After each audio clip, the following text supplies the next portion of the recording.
En Guatemala, la ley le exige a las empresas llevar su contabilidad bajo unas reglas, digamos, súper estrictas.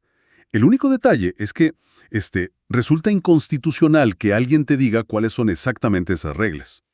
Sí, es una contradicción que... Parece sacada de una novela de ficción, ¿verdad? Totalmente. Pero, o sea, es la realidad diaria de todo el mundo corporativo allá. Y es una realidad que mantiene a miles de gerentes y contadores operando en una especie de neblina regulatoria constante. Los mercados dependen de la certeza. Y aquí tenemos un escenario donde, pues, la ambigüedad es literalmente la ley. Bienvenidos a este análisis profundo. El objetivo de nuestra charla de hoy, revisando toda esta pila de análisis jurídicos y contables recientes, es desentrañar cómo una sola frase, escrita en una ley del año 1970, ha creado más de 50 años de confusión. Más de medio siglo, sí. Exacto. Pero no nos vamos a quedar flotando en la teoría legal. O sea, la misión que tenemos con quienes nos escuchan hoy es extraer pasos prácticos. Queremos armar una guía de acción concreta para que cualquier persona a cargo de un negocio pueda navegar este caos con absoluta transparencia y sin poner en riesgo la operación. Y para lograr eso, hay que entender que la raíz de todo este enredo no nace de una conspiración moderna, ni nada así. Surge, más bien, de un choque natural. Un choque entre la evolución rapidísima de la profesión contable mundial y un marco legal local que básicamente se quedó congelado en el tiempo. Ok, vamos a desempacar esto.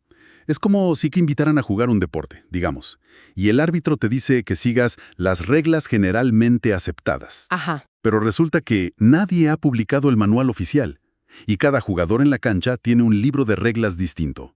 Así de frustrante se lee en las fuentes. Todo este laberinto comienza con el Código de Comercio de Guatemala.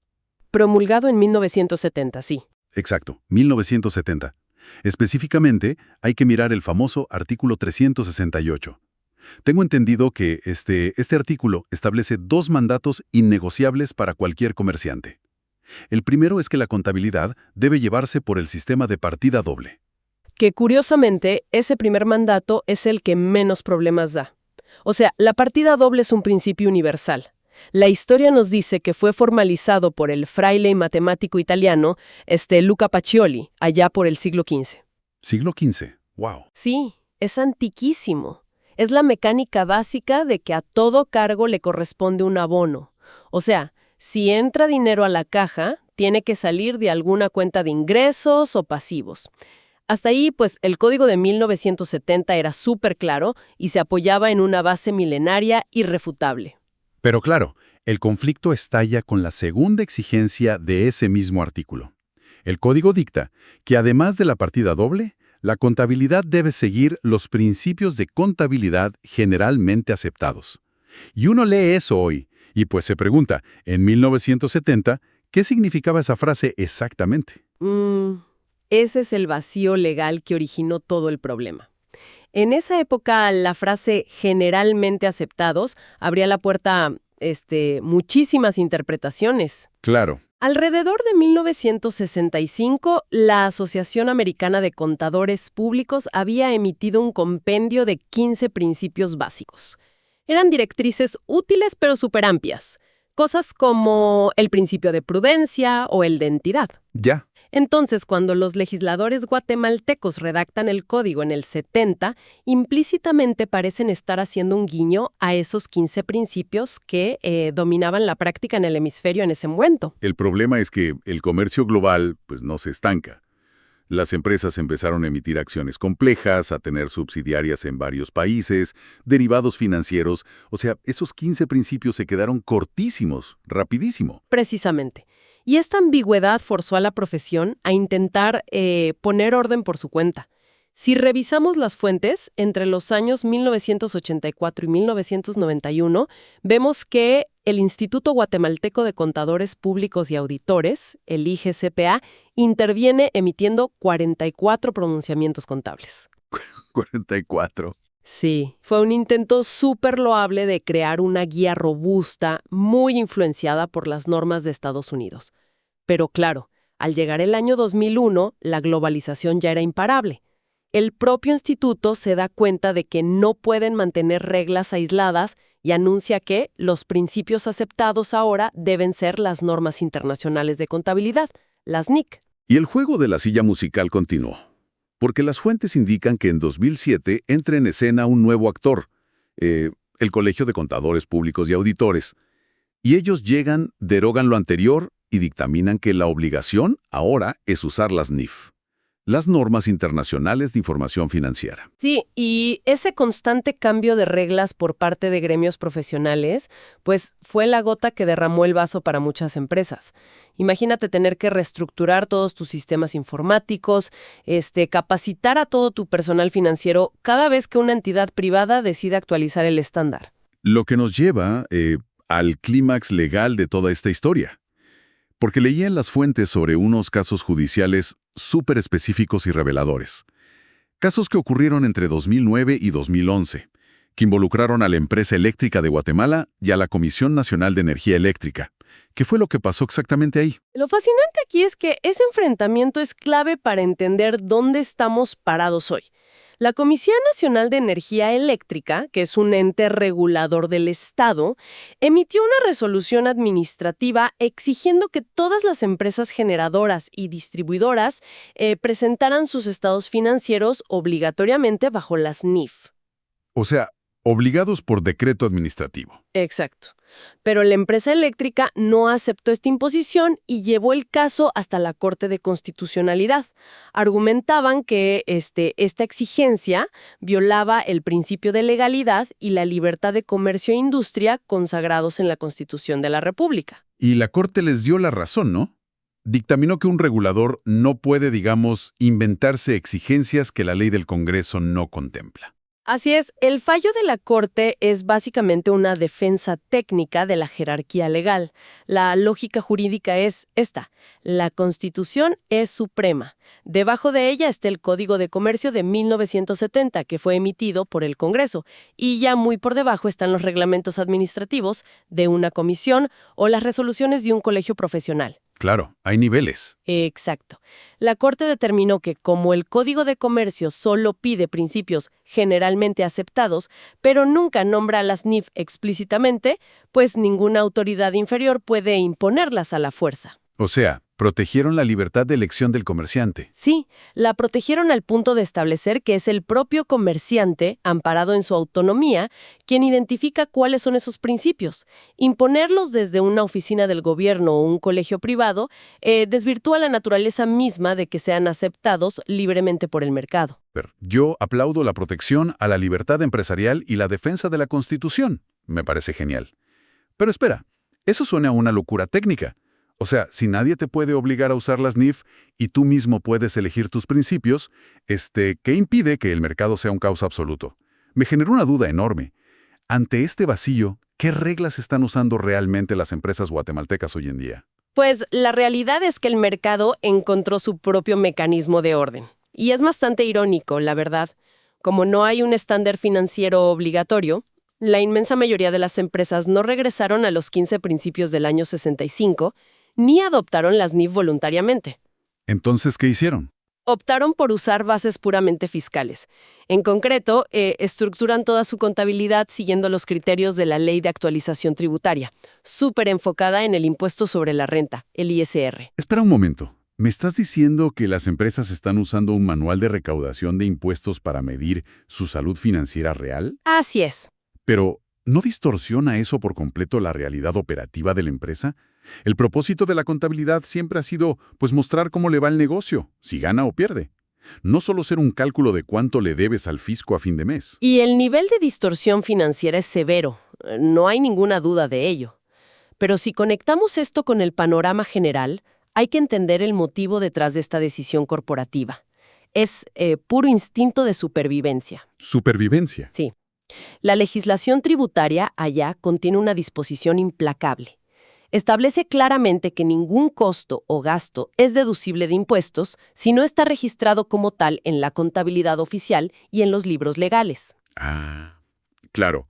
El riesgo de que te rechacen los gastos. El miedo manda. Exactamente, el miedo a un ajuste millonario por parte de la autoridad tributaria. Imagínate que una empresa decide registrar, digamos, una depreciación usando una norma financiera internacional súper sofisticada. Ajá. Si ese registro entra en conflicto con la forma rígida en que la ley fiscal exige que se anote para ser deducible, la empresa corre un riesgo inmenso. Puestos a elegir entre tener unos estados financieros técnicamente perfectos o protegerse de una multa fiscal que podría quebrar el negocio, pues los gerentes eligen lo seguro. Sacrifican la técnica financiera por la seguridad fiscal. Totalmente. Configuran sus libros para satisfacer de forma exclusiva las métricas del fisco. Y hay un detalle que, me llamó muchísimo la atención en las fuentes. Se menciona que el registrador mercantil, que es la autoridad que supervisa las empresas, de hecho sí tiene la facultad por ley de imponer multas por no utilizar principios de contabilidad generalmente aceptados. Hablan de multas de 500 a 1000 quetzales. Sin embargo, el texto señala que nunca multan a nadie por esto. Es que el registrador se topa con el mismo muro legal que acabamos de describir. O sea, ¿cómo fundamentas jurídicamente una multa por no usar un principio, si el propio término es tan ambiguo que ni la ley ni la corte te permiten definirlo? Claro, te amparan. Exacto. La facultad de sancionar existe en el papel, pero en la práctica es inaplicable por falta de un estándar oficial. Por lo tanto, el camino de menor resistencia sigue siendo la contabilidad fiscal. Entiendo perfectamente por qué toman esa decisión defensiva. Quieren dormir tranquilos, sin temor a una auditoría desastrosa. Pero aquí es donde este castillo de naipes tiene que derrumbarse. Si utilizas tus declaraciones de impuestos para evaluar el rendimiento de tu empresa, pues te vuelves ciego ante tu propia realidad económica. Y peor aún, ¿qué pasa en el momento crítico en que esa empresa necesita crecer y va a pedir un crédito a un banco? Ese es el punto de quiebre. Ahí radica el mayor riesgo operativo de utilizar bases fiscales como si fueran información financiera pura. Ajá. Cuando la empresa se sienta a la mesa con los bancos o incluso con sus propios accionistas, a un comité de crédito bancario, especialmente si implica financiamiento internacional, no le sirve de mucho saber cómo calculaste tu impuesto sobre la renta. Definitivamente no. Ellos necesitan evaluar la sustancia financiera de tu operación. Flujos de efectivo reales, pasivos ocultos, la vida útil real de tus activos. Es como intentar vender tu casa y en lugar de darle al comprador un recorrido por las habitaciones y mostrarle los acabados, le pones en la mesa únicamente el recibo del pago de tu impuesto predial. Me encanta esa analogía. Es que el número que dice el impuesto predial es un cálculo estandarizado del gobierno para recaudar. No casi nunca refleja el valor de mercado real de la casa. Si yo soy el banco, ver tu recibo de impuestos no me dice si el techo tiene goteras o si acabas de remodelar la cocina y la casa vale el doble. Exacto. Una base fiscal está diseñada bajo reglas rígidas para asegurar ingresos al Estado. En cambio, las NIF están diseñadas para revelar la sustancia económica real, los cimientos de la casa en tu ejemplo, y además permiten la comparabilidad global. Si un banco internacional revisa estados financieros fiscales locales, no tiene forma de comparar ese rendimiento con otra empresa de la misma industria en Colombia o en México. Y ante la duda, pues el banco percibe un riesgo altísimo. Claro, las consecuencias son directas. O te rechazan el crédito o te lo aprueban pero con una tasa de interés muchísimo más alta y restrictiva. Y me imagino que en la Asamblea General de Accionistas el daño es similar. Los dueños del capital se sientan a fin de año a ver reportes filtrados por esta óptica de deducciones de impuestos. Están ciegos ante las verdaderas ineficiencias operacionales porque los números están distorsionados para cumplirle al gobierno. Es un diagnóstico duro, la verdad, pero muy real. Las decisiones estratégicas que se toman con información fiscal suelen ser deficientes porque ignoran el costo real del capital y el desgaste verdadero de los activos. Entonces, ¿qué significa todo esto en la práctica para un gerente? Todo este contexto histórico y legal es buenísimo, pero necesitamos soluciones para la audiencia que lidia con esto todos los días. Basándonos en las fuentes, construyamos esa guía de acción. Si alguien que nos escucha tiene que autorizar la preparación de los estados financieros de su empresa el próximo mes, ¿qué debe hacer? Bueno, esto plantea una pregunta importante y las fuentes nos dan una hoja de ruta muy clara que no requiere desafiar a la autoridad fiscal ni violar la ley. Es un sistema de adaptación. Lo vamos a dividir en 3 acciones. Perfecto. 3 acciones. La acción número 1 depende directamente de conocer bajo qué régimen tributario está operando la empresa. Claro, porque la ley allá ofrece distintos regímenes de pago de impuestos, ¿no? Exacto. Si la empresa optó por el régimen sobre los ingresos de actividades lucrativas, la situación es súper sencilla.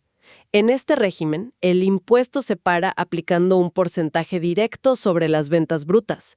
Los costos y gastos no afectan la base para el cálculo del impuesto. O sea, ¿no importan las deducciones? Cero. Así que, si ese es el caso, la recomendación es rotunda. La empresa debe adoptar las NIF puras de inmediato.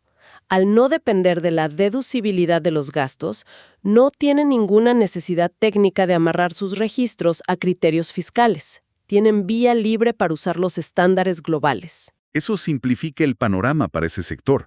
Limpias la casa y usas estándares mundiales. Pero, ¿qué pasa con el resto? El gran grueso de las empresas suele estar en el régimen sobre utilidades, donde hasta el último centavo gastado se busca deducir.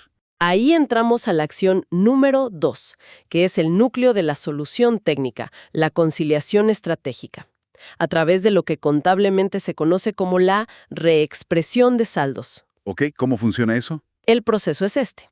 El paso inicial es que la empresa asienta toda su operación diaria en los libros legales principales, los autorizados por el gobierno, siguiendo al pie de la letra los criterios del ISR. Al hacer esto en sus libros primarios, la empresa blinda completamente la deducibilidad y elimina el riesgo de sanciones. Pero espera, detengámonos ahí porque este levanta banderas rojas en cuanto a la operatividad. Me estás diciendo que las empresas tienen que llevar una doble contabilidad. O sea, ¿no es eso increíblemente caro y el doble de trabajo? ¿Cómo justificas ese costo tremendo? Es la reacción natural, lo sé. Pero la mecánica moderna no funciona exactamente como una doble contabilidad desde cero.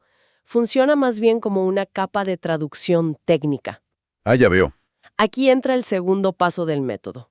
La empresa utiliza registros auxiliares extracontables. No es que vas a volver a digitar cada factura. Hoy en día los sistemas ERP permiten manejar bases de datos paralelas. Tomas el saldo final que te arrojó el libro fiscal y en tu registro auxiliar le aplicas ajustes matemáticos para reexpresarlo bajo la metodología NIF. A ver, traduzcamos eso a un ejemplo de la vida real, para que le quede clarísimo a quienes nos escuchan. Va. Piensa en una empresa de logística que compra un camión de reparto.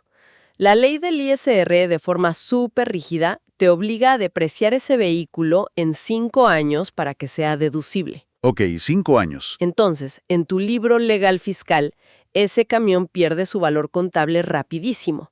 Pero tu gerente de operaciones sabe que ese camión con buen mantenimiento tiene una vida útil real de 10 años. Lógico. Si vas al banco en el año 6 con tu libro legal fiscal, tu balance dice que no tienes activos vehiculares de valor, lo cual es falso. Totalmente falso. La reexpresión de saldos soluciona esto. En tu registro auxiliar, tomas ese dato fiscal, le aplicas el ajuste correspondiente a los 10 años que dictan las NIF sobre propiedad, planta y equipo y generas un estado financiero paralelo. Y el tercer paso es que los estados financieros finales que le vas a presentar al banco o a los inversionistas se elaboran exclusivamente basándose en esa información reexpresada. Wow. O sea, mantienes el cumplimiento rígido en la base legal para que el Estado esté tranquilo, pero construyes esta capa de traducción para revelarle la verdadera salud financiera al mercado exterior. Exactamente. Mitigas el riesgo tributario, pero no sacrificas la visibilidad financiera. Lo cual nos conduce orgánicamente a la acción número 3. Porque hacer todo esto no sirve de nada si el que lee los estados financieros no entiende qué reglas aplicaste. La tercera acción es ejecutar una documentación impecable en las notas a los estados financieros. Esto se conecta con lo de la Corte de Constitucionalidad. O sea, el comerciante es libre de elegir sus reglas. Sí, pero esa libertad exige transparencia. No puedes elegir tus reglas en secreto y esperar que el banco, pues, confíe en ti ciegamente. Totalmente. La transparencia es el pilar de todo eso. Un error gravísimo y muy común, según vemos en los análisis, es que los contadores ponen una nota genérica en la primera página que simplemente dice estos estados financieros fueron preparados bajo principios de contabilidad generalmente aceptados. Y como ya vimos en el repaso histórico... Esa frase no significa nada hoy en día. Exacto, es un cascarón vacío en Guatemala. No significa absolutamente nada técnico. Entonces, ¿cómo se redacta una nota que sí proteja a la empresa y le dé confianza al banco?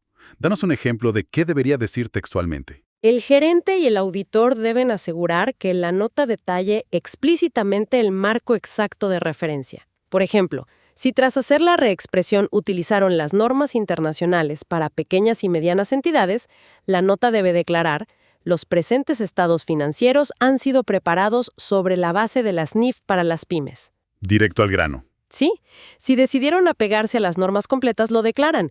Y si por alguna razón optaron por utilizar la base fiscal del ISR para sus reportes internos, también deben transparentarlo indicando algo como preparado sobre una base integral de contabilización distinta a las NIF utilizando la base fiscal del ISR. Claro. Al poner las cartas sobre la mesa con este nivel de detalle en las notas, cualquier lector externo, ya sea un auditor, un comprador o el gerente del banco, entiende instantáneamente las reglas del juego. Entienden cómo mediste tus activos y cómo calculaste tus ganancias. Sí. Estás ejerciendo la autonomía que te dio la Constitución, cumpliendo con la transparencia financiera, y todo sin buscarte un problema con la autoridad recaudadora de impuestos. Es brillante. Es un ejercicio de equilibrio técnico fascinante. Requiere que la gerencia y la profesión contable dejen de ver esto como un simple trámite para pagar impuestos y lo reconozcan como una herramienta de comunicación corporativa vital. Asumir esa ética elimina el riesgo que genera la ambigüedad legal del país. Ahora, las fuentes también nos indican que existe la posibilidad de que todo este complejo sistema de reexpresiones no sea necesario para siempre. Hay un esfuerzo legislativo en marcha, ¿no? Se menciona una iniciativa de ley por ahí del 2022 que busca reformar de una vez por todas ese conflictivo artículo del Código de Comercio para exigir formalmente las NIF. Sí, respaldada por sectores profesionales. Pero como suele pasar con las reformas técnicas profundas, esta iniciativa se encuentra engavetada, esperando voluntad política en el Congreso. Y ese estancamiento legislativo nos deja con una reflexión final ineludible. O sea, podemos debatir las décadas de jurisprudencia y la jerarquía de las leyes todo el día, pero el mercado global opera a una velocidad completamente distinta a la de los tribunales o congresos locales. Las empresas hoy no compiten solo con el vecino, están inmersas en cadenas de suministro internacionales. Exacto, y a las multinacionales y los fondos de inversión internacionales pues no tienen tiempo para entender vacíos legales de los años 70. Ellos operan bajo métricas estandarizadas. Definitivamente. Y si una empresa ya quiere ser proveedora de una cadena global o busca inyección de capital extranjero, esos actores le van a exigir reportes bajo normativas internacionales, independientemente de lo que diga o no diga el Código de Comercio local. El peso de la economía global terminará imponiendo las NIF mucho antes de que se apruebe una ley. El mercado simplemente no espera. Volviendo a nuestra analogía del inicio, construir el software. Quizás el Estado siga sin publicarte el manual oficial del lenguaje que debes usar, pero si quieres que tu programa se conecte a la red global de crecimiento, pues vas a tener que escribir ese código en el lenguaje internacional que todos ya entienden y documentarlo a la perfección. Una lección brutal de pragmatismo comercial, sin duda. Así es. A quienes nos escuchan, muchísimas gracias por acompañarnos a desglosar este fascinante cruce entre la historia legal y la supervivencia contable. Ojalá que esta revisión de fuentes les brinde herramientas prácticas para el día a día. Sigan cuestionando los procesos y buscando siempre que sus números reflejen la verdadera sustancia de sus negocios. Nos encontramos en la próxima exploración.